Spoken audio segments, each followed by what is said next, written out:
Olá pessoal, eu sou César Oleski e nós vamos falar agora da reação do Alexandre de Moraes à Lei Magnitsky que ele levou. Pois é, vocês vão entender agora que para o Alexandre de Moraes não tem jeito. Vocês vão entender que agora ele vai ter que seguir lutando até o final contra a maior potência do mundo.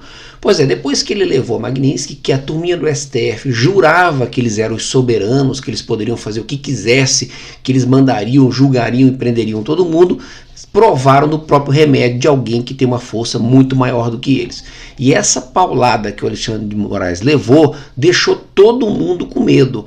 Primeiro foi o Barroso fazendo um discurso logo no dia seguinte da Lei Magnitsky, quase chorando, falando que não queria escalonar o conflito, que eles têm que chegar numa solução, quase chorando. Depois o Lula convocou uma reunião com todos os ministros do STF, com a PGR, com a Advocacia Geral da União, e quase ninguém foi só os cupinchas da esquerda.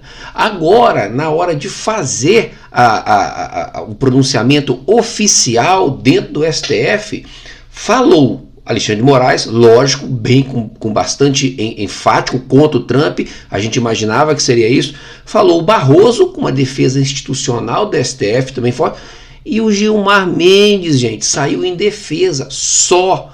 Os outros 8 ministros ficaram quietos com o microfone aberto. 8-3 foi a votação mais importante que o STF fez até agora. Pois é, e por que o Gilmar Mendes entrou nessa? Porque o Gilmar Mendes está se mostrando o grande idealizador de toda essa perseguição à direita no Brasil. É o Bolsonaro e a família dele. Gilmar Mendes é da turminha do PSDB, da centro-esquerda, que sempre se colocou como direita. Não, PT do lado de cá, PSDB do lado de cá. A gente é contrário ao PT. Só que depois que o PSDB perdeu 4 eleições para o PT, e quando precisou ficar contra o PT, do lado da direita, foi ser o vice do PT, o PSDB desapareceu. As pessoas não precisam mais de PSDB. A gente já tem alguém mais à direita de verdade, que é o Bolsonaro, que é o PL, e a gente tem a esquerda, que o pessoal gosta. Então o PSDB desapareceu. E eles sonhavam que a culpa disso era do Bolsonaro. Não, a culpa foi de vocês, seus idiotas do PSDB. Se vocês tivessem deixado o Bolsonaro governar e se posicionassem como mais à esquerda do Bolsonaro, que vocês são, vocês seriam a representação da esquerda brasileira e o PT tinha morrido. Agora vocês ressuscitaram o PT e se suicidaram, meu amigo. Bom, mas voltando então aqui ao 8-3, o Alexandre de Moraes e o Gilmar Mendes já passaram do ponto de retorno. E o Lula, lógico, é o idiota que fica falando aí besteira contra o Trump dos Estados Unidos.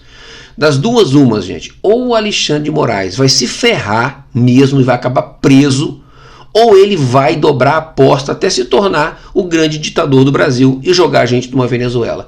E olha, não está muito certo qual lado que vai vencer não, viu? Basta, brincando aqui, alguém chegar e botar um estado de sítio no Brasil, porque estamos em guerra com os Estados Unidos.